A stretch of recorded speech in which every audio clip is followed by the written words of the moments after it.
A special chartered flight is expected to bring back around 230 Indians from war-hit Israel by tomorrow morning. The Ministry of External Affairs has confirmed this. MEA spokesperson Arindam Bagchi said that the flight will be reaching Israeli capital Tel Aviv tonight. The spokesperson also said that India is keeping a close watch on the situation in Israel and also informed that there were no casualties of Indians so far. India has launched Operation Vijay to facilitate the return of those Indians who wish to come back home as a series of brazen attacks on Israeli towns by Hamas militants over the weekend triggered fresh tensions in the region.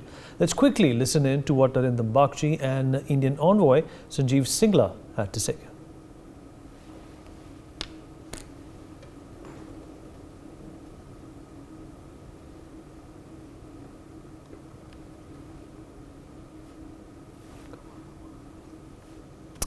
All right, some technical issue there, but let's open up the debate now. Ambassador Suresh Kumar Goel, former diplomat, joins us on the show. Major General Rajan Kochar, senior defense expert, with us on the program as well. Pathikrit Pine, international affairs expert, joining us on the show as well. Last but not the least, Sumit Peer, political commentator, joins us on the show as well. Ambassador Goel, we'll begin with you, sir.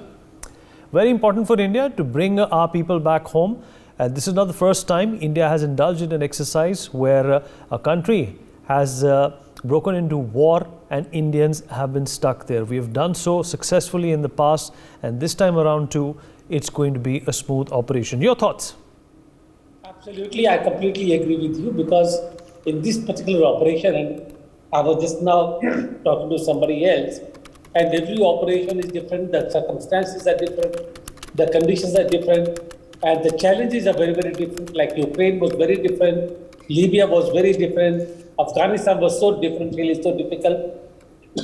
In this particular case, the basic challenge we have got is uncertainty if the missiles coming from Gaza, they come in the way of the flights taking off from Tel Aviv, but the chances of that happening are very, very remote, really, frankly, because I'm quite sure that we'll work out a plan so that our chartered flights are operating at a time when the missiles keep off the airspace.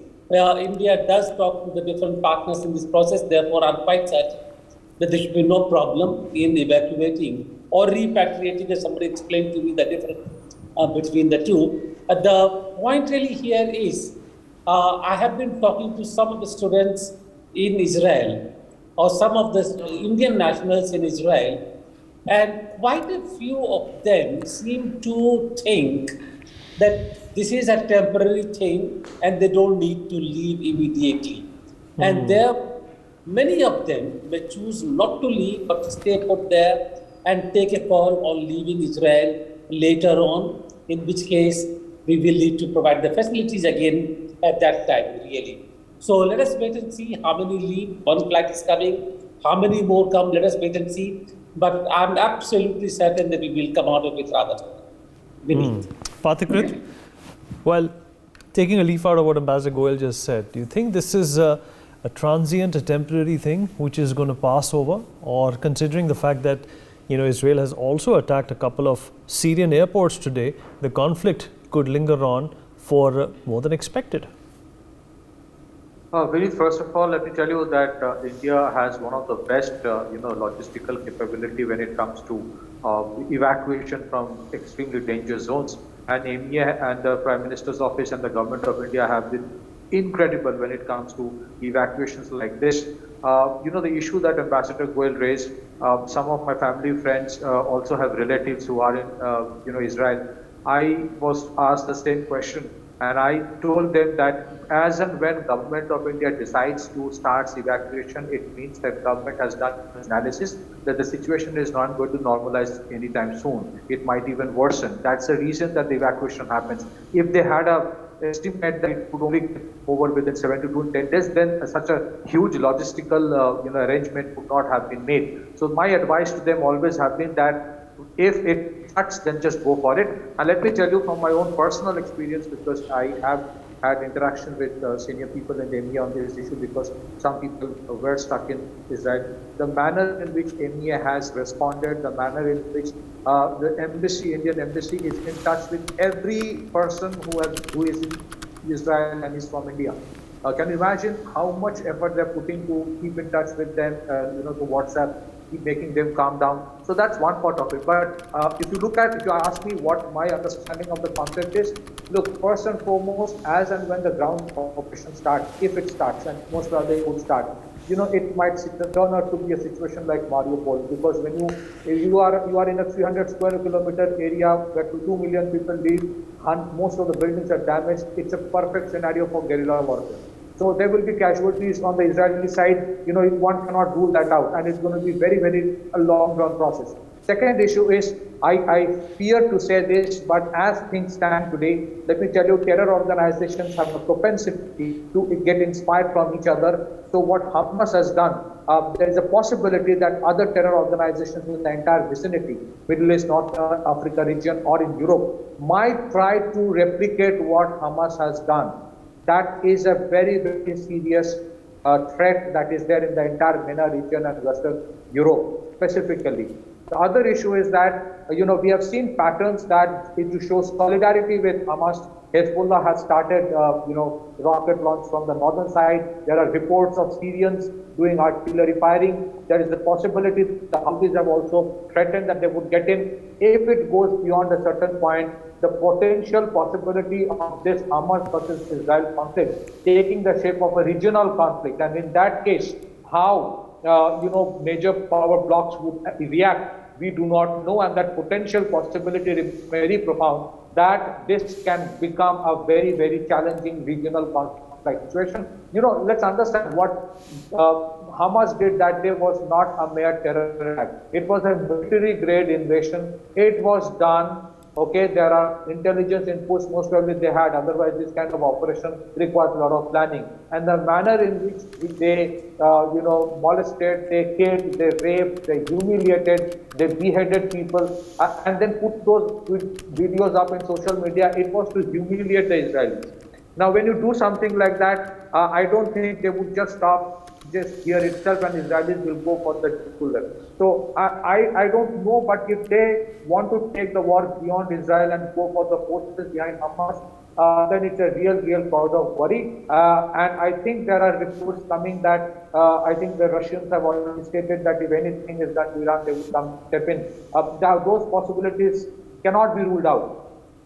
I've just heard, I'm not very sure if that statement has come. But if you look at the situation today, it is extremely volatile. And if you connect with what's happening in the Middle East and what's happening in Eastern Europe, it is almost like two regions in conflict. Is almost akin to, if not a world war, but a situation which is very, very critical, which has very profound impact on the prices of commodities, on how things will turn up in the next 1 or 2 months. Nobody knows. So I think that keeping those things in mind, the evacuation has started. I certainly do not think it's a transient situation. I would hope and I would pray that it stops very soon, but it does not seem to be happening in that way. All right.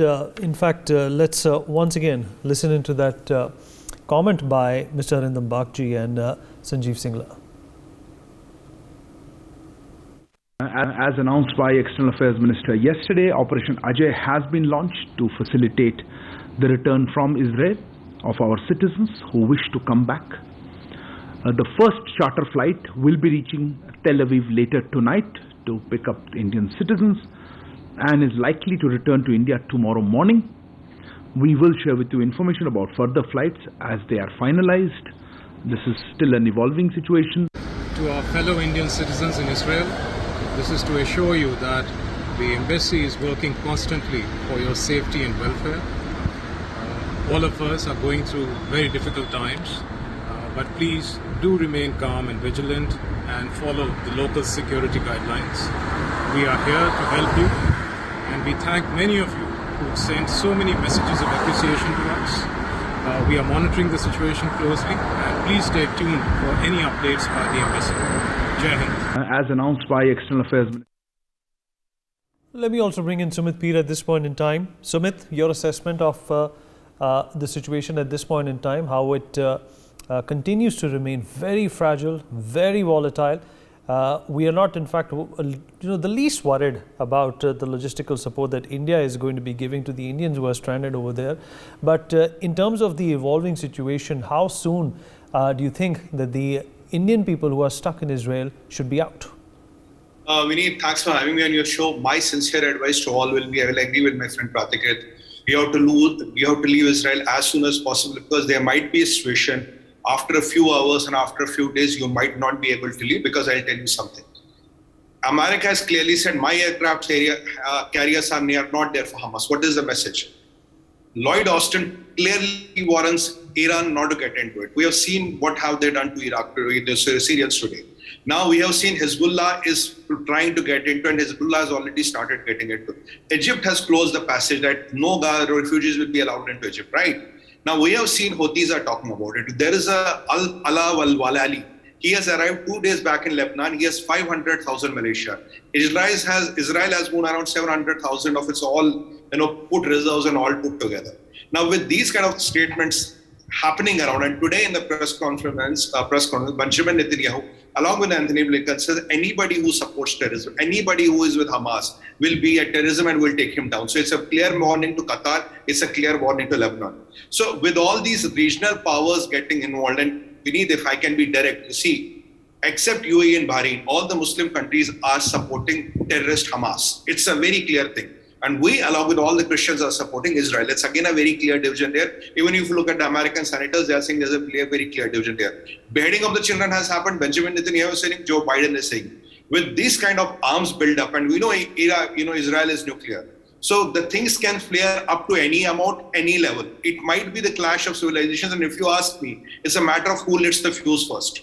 And if Hezbollah and Iran and all start joining on, now we have very clear signs that Iran and its Republican Guards is involved. We know Pakistanis are involved. We know Turkish Sadat is involved. We know even Chinese have a hand in it. It is going to be a full-blown conflict. It is much worse than Ukraine, because the way they can heat up, we are talking of around around 1 million of these jihadis and militias who can join in any day. And if they do it, and if Israel goes for the kill, I'm very sure some of the Muslim countries will join. If they join, then the shit will hit the fan. Sorry to use that word. Then it will go out of control. So for Indians and all Indians, it's very urgent. They leave ASAP. We might not be able to extradite them at that time, because the cost of extradition will be very high. And if ME is talking, we need to get you out today. They're even borrowing a time, because today this unity government of Israel will be sworn in. The unity government of Israel is sworn in. Now they will give a go and attack Gaza. When they will go and attack Gaza, all these jihadis and all these terrorist organizations, Islamic terrorists, have been telling, do not go for Gaza offensive, and Israel has to go for Gaza offensive. Now, when casualties start coming, which way the things turn, who jumps in, what jumps in, when do we jump in, what are the kind of arsenal we are talking about? And let's not forget, Iran has a sizable arsenal, and Israelis have warned them, will take out your refineries. If you take out Iran's refineries, Iran is finished. So Iranis are going to retaliate big time. So, literally the hell can break loose. We need that. Things are very dangerous, and anybody who is living there will be risking his life, because these Hamas jihadis can behead children. They can burn kids alive. What do you expect for them? They raped women, like the vaginas were bleeding more than blood wounds. We need more than blood wounds. That is the kind of rapes they were doing. And these all jihadis were trained to kill, rape, slaughter. They burn children alive. What do you expect from these? They are barbarians. Ye jallad hai. Don't expect any mercy from them. For them, a kafir, let it be a Yehudi, let it be a Christian, let it be a Hindu, is a kafir. And Hamas charter says, killing kafirs is your utmost duty. We qualify, unfortunately, in that. Jew may be the first target, we might be the second or third target. Let's not befool ourselves. Before things go out of the control, anybody and everybody should leave Beneath, because Indian government is doing, and I don't know how much of diplomacy has gone in between, how much of time Dr. Jaishankar has borrowed, how much of leverage does he have. Before things go out of the control, before you cannot promise anything, Beneath. Why are so many Israelis coming back home? Why is even a 95-year-old today holding a rifle? Why is a mother holding a rifle in the one hand and a kid on the other hand? You have seen the slaughter these Hamas militants or the terrorists have done. Sorry, not militants. These jihadi terrorists have done. This is the highest manifestation of Islamic terror. And let's not befool ourselves. These people have no mercy. They will slaughter anybody and everybody. They slaughtered a Filipino, Beneath. His stomach was bleeding. They got a fauda, what we call in Hindi. And saying, Allahu Akbar, Allahu Akbar. They chopped his head off. They were chopping heads of people like chicken. What kind of a terror are we talking about? This was an invasion of Israel. Luckily, in Israel survived, but anybody who they got hold of died a very painful and a miserable death. One woman, they chopped her, tummy, they took out the baby, cut the umbilical cord, let the woman and the baby die. This is the quantum of terror I am talking, Vineet. And beheading is confirmed by Benjamin Netanyahu and President Joe Biden. It's not an aspiration I'm trying to cast here. You are handling prehistoric savages here, prehistoric savages. They are worse than ISIS. They can be most brutal to you and your family. I pray to them, I request them, everybody, as long as we can take you out, please leave Israel. Else it might be too late one day. And then please do not blame the government of India. Modi ji has a limited leverage because we are not fighting any civilized war. We are fighting these savages who are there to destroy, who want to die and get 72 virgins up there. So they are coming to die. You can imagine the quantum of terror they can unleash beneath. And now India has sided with Israel. Now for them, you are an equal, enemy as a Jew or a Christian. Let me be very clear. So these people who are in Israel, please leave. For the sake of God, if you're getting this, leave. Our embassy officials have been in a bunker. Still, they have been in touch with people. The embassy, whole of embassy had to hide in a bunker beneath. We have seen those videos. So what are we talking about? Here, the quantum of escalation is any minute. मैं कह रहा हूँ, sir, any minute it can escalate to any amount and it can go beyond control. World is literally on the cusp of a World War III. What did Donald Trump say yesterday? The world is at a World War III, and this time it may be nuclear. That is the quantum of danger we are looking at beneath. It's a big conflict which is brewing, and unfortunately, these jihadis, along with China, have lit the fuse. The clash of civilizations, to me, is imminent. It's a matter of time. When does it start? Time rehte hue, you have to leave. You have to save your life. If jaan hai, jahan hai, you can go back when the things stabilize, if they stabilize. For me, it's a very dangerous situation again. My request again, leave. Good point, Sumit. General Kocher, what side of the situation do you find yourself in? Sumit says that this is a war, or this is a battle which is going to further escalate. More powers, regional powers, international powers will find some sort of an alignment and the world will be at war. There are also other people who feel that this is a short-term affair. It will settle down. It's happened in the past. It will settle down again. You see, Vineet, I really don't subscribe to the view when somebody says it's a World War III or something which is going to happen. This is not a regular army fighting against you. You have enough of a force level in the Israel army. You have enough of resolve, courage and bravery in the Israeli soldiers to take on some about 15 to 20,000 of these guys.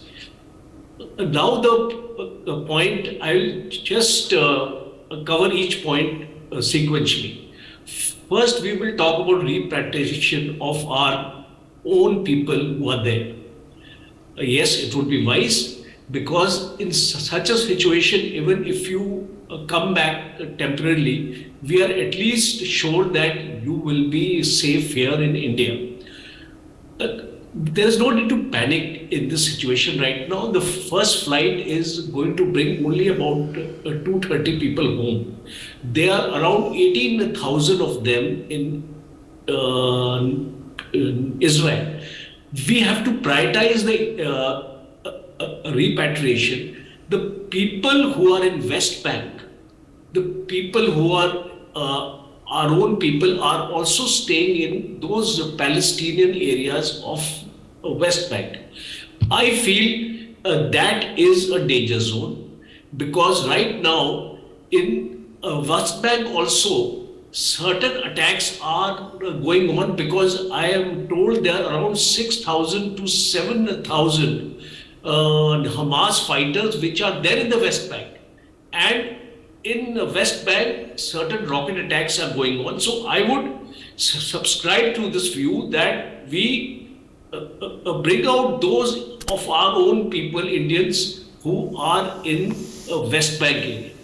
They are relatively safe in Tel Aviv and all these places where they are standing. I don't think we need to worry about it. And later on, if the situation escalates also, they can also be evacuated by the sea. So we have enough experience of evacuation, as we have seen in Operation Kaveri. So right now, I don't think it is a panic stations. A second point is this conflict splintering actually out of control.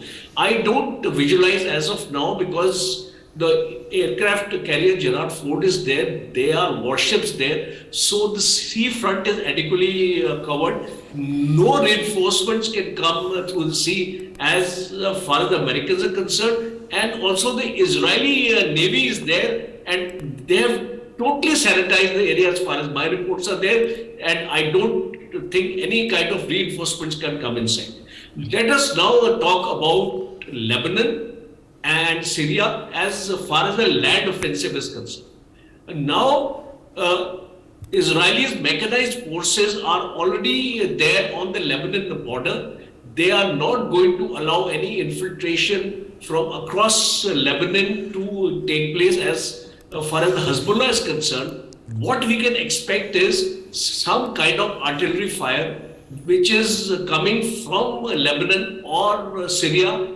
Golan Heights is already in occupation of the Israelis. It is adequately defended. You are at an advantageous position of observation and fire. So I don't think Syrian forces would actually try to attempt to infiltrate from that side. So whatever fire is coming, it is being neutralized by the Israeli fire as well as the Israeli aircrafts. So because you know, Israeli Air Force is pretty strong. It is one of the most potent air forces, and they have a very good surveillance in their own aircrafts. The sensing system, the radar system, the surveillance system, and we have also taken from Israelis on these type of equipment. So I don't see this thing coming. What is actually worrying me is the start of the ground offensive. What is going to happen in the ground offensive? It is a guerrilla warfare. It is going to lead to a hand-to-hand combat. This is what the Hamas wants. Hamas is very, very comfortable in case the Israelis are in their Bakhtaband vehicles and they are moving in an armored column. But the moment they come on ground, where the special forces of the Israelis are going to take part into this, and don't forget, they have spent $1 billion in tunneling. This tunnel warfare is a very complex warfare which we saw in Vietnam, where the Americans used the rat soldiers. These were the soldiers, the short height, like pygmies, and they were made to enter the tunnels. So in a tunnel warfare, you have a earth sensing equipment available with Israel. They'll be able to pinpoint exact location of the people inside the tunnel, but it is going to take a lot of time. It's a very, very deliberate operation, and especially each building has to be cleared sequentially. You move into one building, you sort of clear it, and most important is the Palestinian casualties. The more the people of civilians are going to get killed, you are going to antagonize the Arab nations, you are going to antagonize the Muslim nations. Already, there are statements emanating from it. So, I feel... All right, so we've run out of time. For more such videos, subscribe to the NewsX YouTube channel, hit the bell icon.